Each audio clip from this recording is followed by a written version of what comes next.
This is a 20-minute follow along advanced stretching routine. Now it's advanced because it is for 20 minutes rather than the stretch has been incredibly difficult. It's going to target mainly the lower body and the back, as it's the parts that tend to get tightest, and then the rest on the upper body. So yeah, enjoy.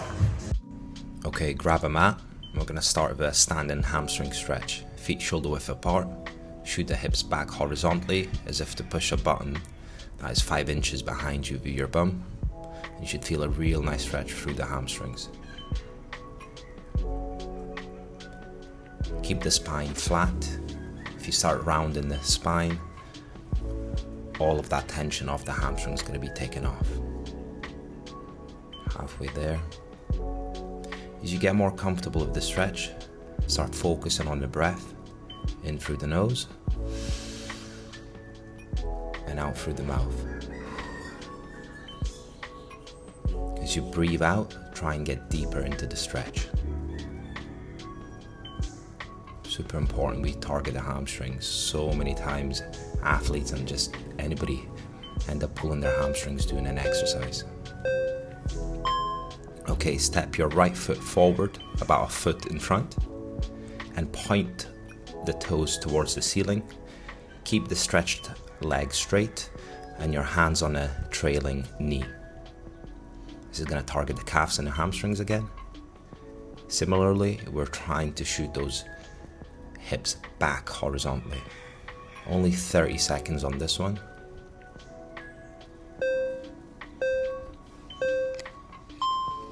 Okay, left foot forward.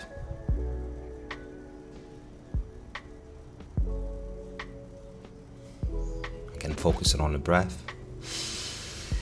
In through the nose, out through the mouth.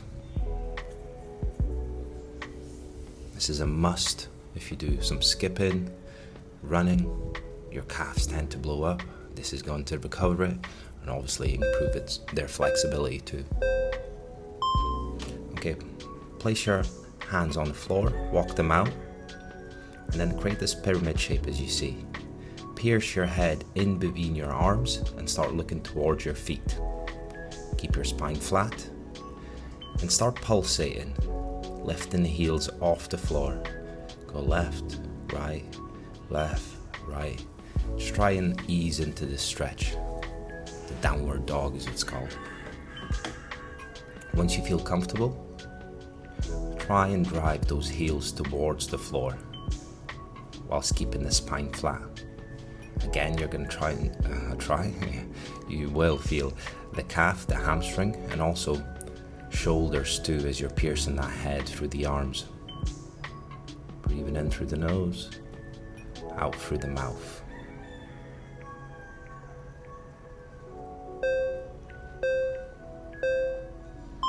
We're going to move into Cobra.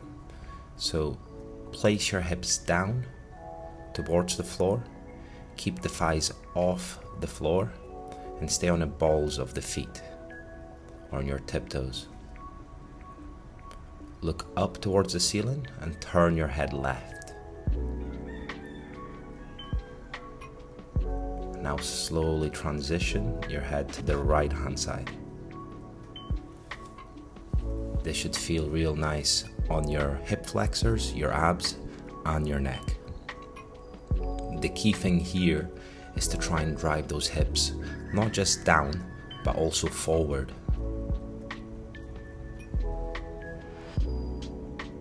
Again, trying to breathe and relax into it.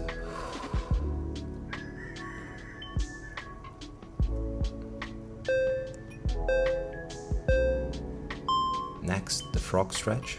Shoot the hips back. Get into a kneeling position and get your knees as far away from one another as you can. Once you feel comfortable, start moving your hips forwards and backwards. As you're moving forward and backwards, try and take note of where the hips, the adductors, feel tight. And once you've identified that spot, stay in that spot. Again, focus it on the breath. And as you exhale, trying to increase the distance between both knees. This is a great stretch if you're suffering from lower back pain. I'm not saying it will sort it out, but hip flexors, adductors tend to cause a little bit of lower back discomfort. Next one for the glutes, pigeon stretch. Shoot your left leg forward so the shin is parallel to the wall that you're facing. I like to take my right hand and place it on the foot just to keep it in position. Slowly try and get your upper body down towards the floor and sink the hips down towards the floor. Like I said, you should feel it in your glutes. Well, one glute, the left glute. Again, breathing in through the nose, out through the mouth. This one is a tricky one, so just work yourself into it. I'm gonna change sides. Right leg forward. Again, lead with the knee. Try and get that shin parallel to the wall you're facing. Use your left hand to lock that leg into place. Now, if you can't get all the way down with your upper body towards the leg, just stay upright. Do what's comfortable. Like I said, this is a tricky one. Breathing in through the nose, out through the mouth. Also, you may notice that one side is tighter than the other, that you can get into one side easier than the other. It's totally normal. We all got some muscular imbalances, and flexibility training definitely improves it.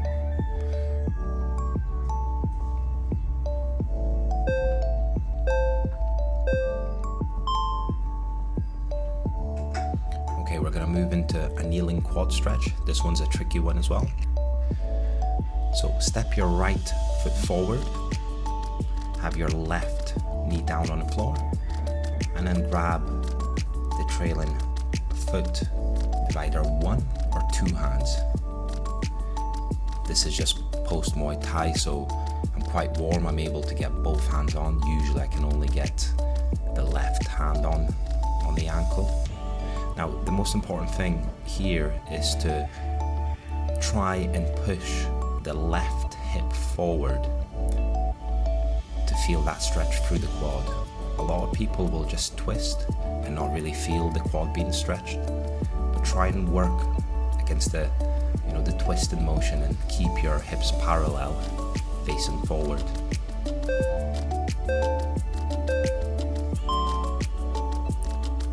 Gonna move left leg forward.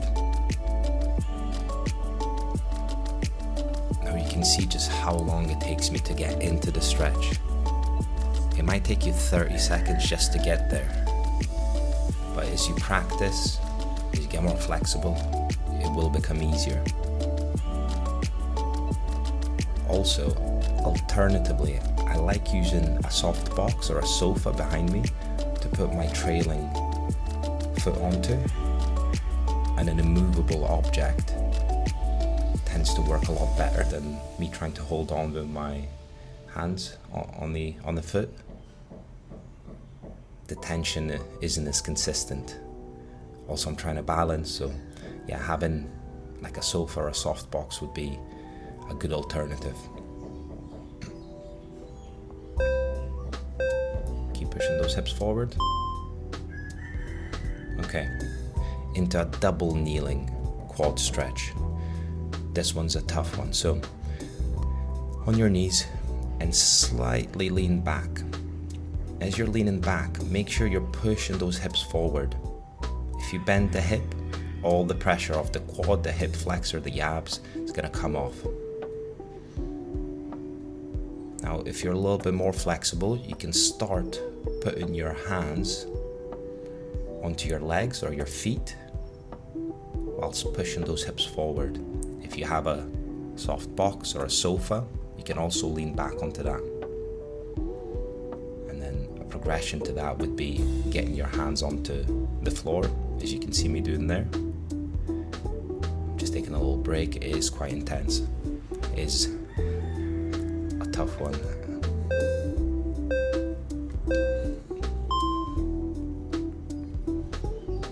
Okay, and done. So now go into a child's pose. Shoot the hips back on the back of the Achilles. Have your arms straight ahead of you. And then, as you can see now in the video, I'm just walking my hands to the right hand side to point them at 45-degree angle. Once you're there, pierce your head underneath the armpit. I'm just trying to figure out which armpit it was.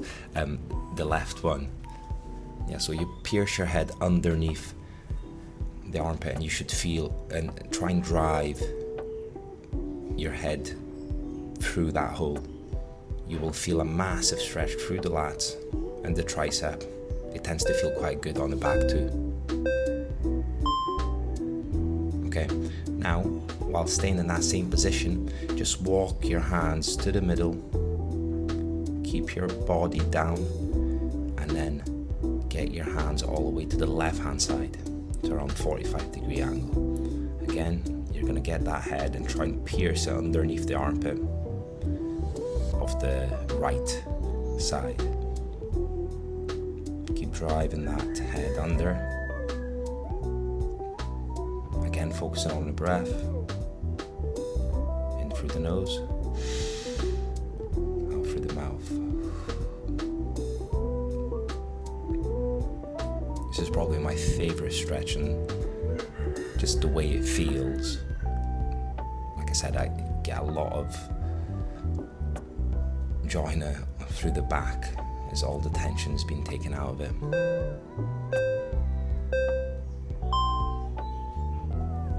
Next one is threading the needle. So stay in that same box position. Take your right arm and thread it underneath the body. Keep your left arm bent, so I'll show you a better angle here. And then really try and reach for that right arm as far in as you can. You should feel stretch in rear deltoids, so back of the shoulder, rhomboids, upper back. And again, it should feel quite nice on the spine as well, as all the tension's being taken out of it.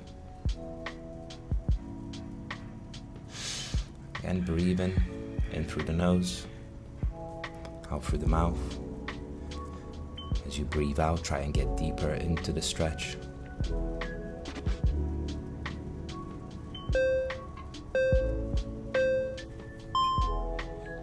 Gonna switch sides. So pierce left arm underneath and reach as far as you can. Make sure you're looking at the same side that the stretched arm is pointing to.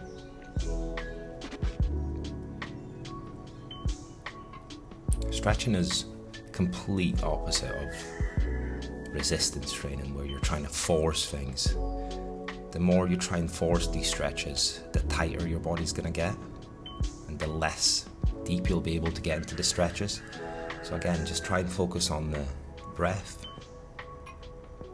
and easing yourself in as you breathe out. 10 seconds to go.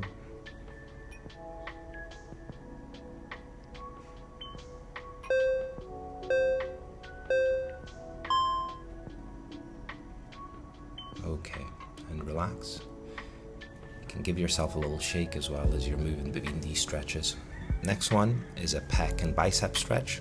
So still in that kneeling position, take your left arm and put it to the side of you and put a lot of the pressure through the left wrist, not your hand. If you have your hand, you're going to be stretching your wrist. We want to target the bicep and the pec. And as you can see, my wrist, my elbow, both my shoulders and the other side wrist and elbow are all in the same line. On this stretch, point your head away from the stretch side. Okay, so looking away from the stretched bicep and pec. Drive that shoulder towards the floor, and you should feel the stretch through the bicep and pec.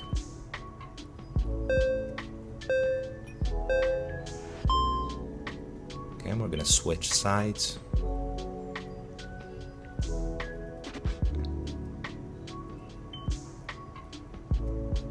So right wrist on the floor, not the hand. Looking away from that right side and driving the shoulder down.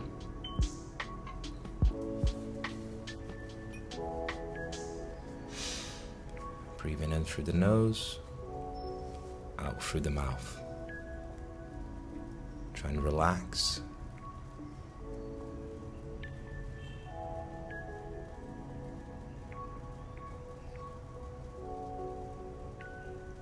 In through the nose, out through the mouth.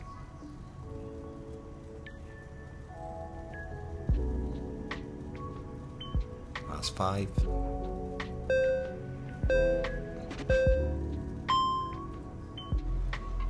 Okay, sit back up and sit on the back of the Achilles whilst keeping your toes pointing away from you. Then you're gonna grab your left elbow with your right hand and pull it down behind your head. This will give a nice stretch to the tricep. And once you feel comfortable, you can even lean towards the right hand side. So you're going to stretch the tricep and the lat on that side. And whilst you're kneeling on the back of the feet, give the tibs, like the tib muscles, which are at the front of your shins, a nice stretch too. You might not be able to sit back on your Achilles or like back of the feet like I am, but just go as far as you can. Change sides. So grab the right elbow with your left hand. Again, sitting back onto the feet.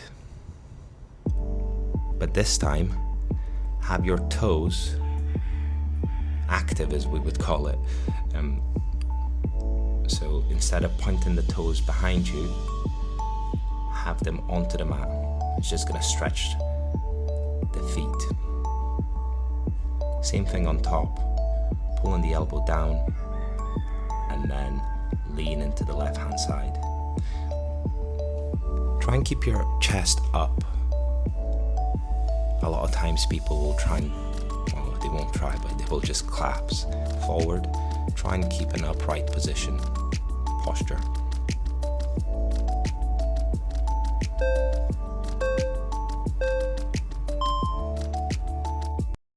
Alright, I hope you enjoy that stretch routine. It is quite long, but the flexibility benefits, and not just flexibility benefits, it's been such a massive game changer when it comes to injuries, lower back niggles. It gets me back in the gym, performing to my highest potential. It keeps me on the road running for a lot longer. So I cannot recommend stretching more. It is difficult to get those, 10, 15, 20 minutes every other day, but such big benefits. And as I've mentioned in a beginner's stretch routine, you can check that out if you're a little bit shorter in time. It's just 5 minutes. Try and note the feeling that you get post stretching. It's something I stole from Headspace app, which deals with meditation. And by you noticing how you feel, the dopamine that's released post stretching, you can relate to it, and you will be back for more stretching. See you on the mat.